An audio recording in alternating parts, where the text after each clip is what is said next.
Hi, good morning, Teresa McGallagher from the Miracles Tribe, or good evening if you're watching the replay. We are starting the review section from A Course in Miracles today with Review 1, Introduction. Beginning with today, we will have a series of review periods. Each of them will cover 5 of the ideas already presented, starting with the first and ending with the 50th. There will be a few short comments after each of the ideas, which you should consider in your review. In the practice periods, the exercises should be done as follows. Begin the day by reading the 5 ideas with the comments included. Thereafter, it is not necessary to follow any particular order in considering them, though each one should be practiced at least once. Devote 2 minutes or more to each practice period, thinking about the idea and the related comments after reading them over. Do this as often as possible during the day. If any one of the 5 ideas appeals to you more than the others, concentrate on that one. At the end of the day, however, be sure to review all of them once more. It is not necessary to cover the comments that follow each idea either literally or thoroughly in the practice periods. Try rather to emphasize the central point and think about it as part of your review of the idea to which it relates. After you have read the idea and the related comments, the exercises should be done with your eyes closed and when you are alone in a quiet place if possible. This is emphasized for practice periods at your stage of learning. It will be necessary, however, that you learn to require no special settings in which to apply what you have learned.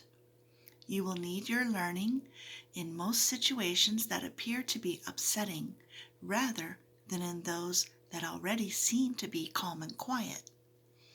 The purpose of your learning is to enable you to bring the quiet with you and to heal distress and turmoil.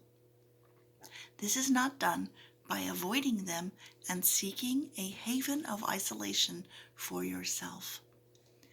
You will yet learn that peace is part of you and requires only that you be there to embrace any situation in which you are.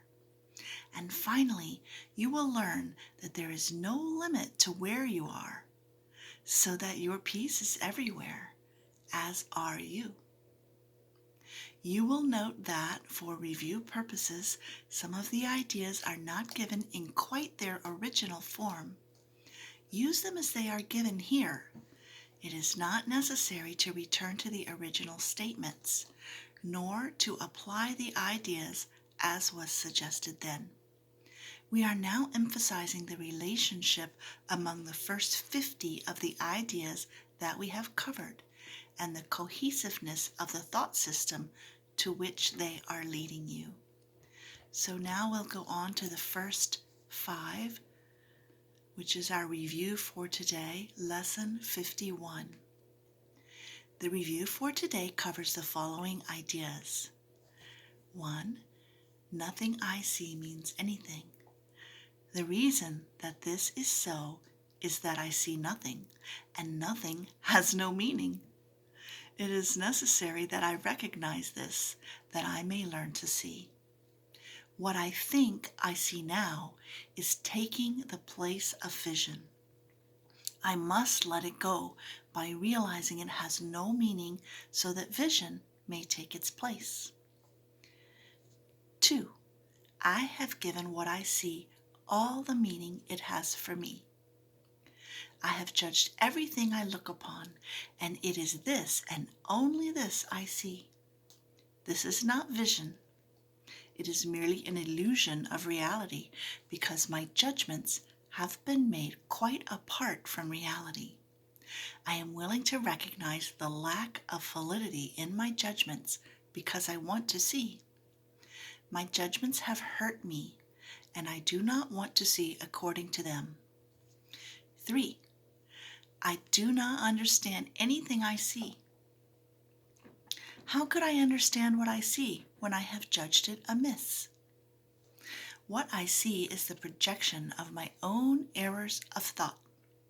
I do not understand what I see because it is not understandable. There is no sense in trying to understand it, but there is every reason to let it go and make room for what can be seen and understood and loved. I can exchange what I see now for this merely by being willing to do so. Is not this a better choice than the one I made before? 4.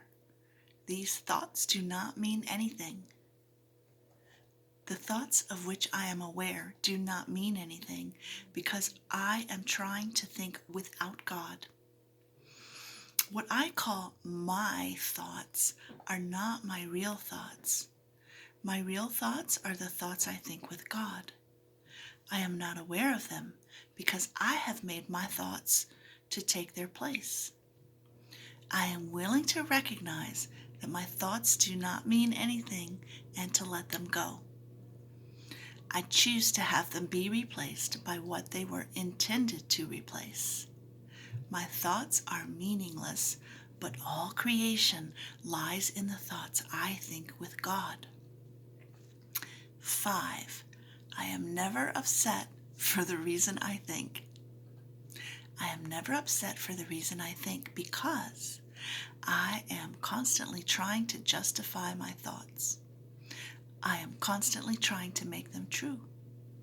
I make all things my enemies so that my anger is justified and my attacks are warranted. I have not realized how much I have misused everything I see by assigning this role to it. I have done this to defend a thought system that has hurt me and that I no longer want. I am willing to let it go. So, we are going to get out of hurt, let go of these crazy thoughts, and move forward with joy and happiness in our hearts from here. I look forward to seeing you tomorrow for our next lesson. Have a great day.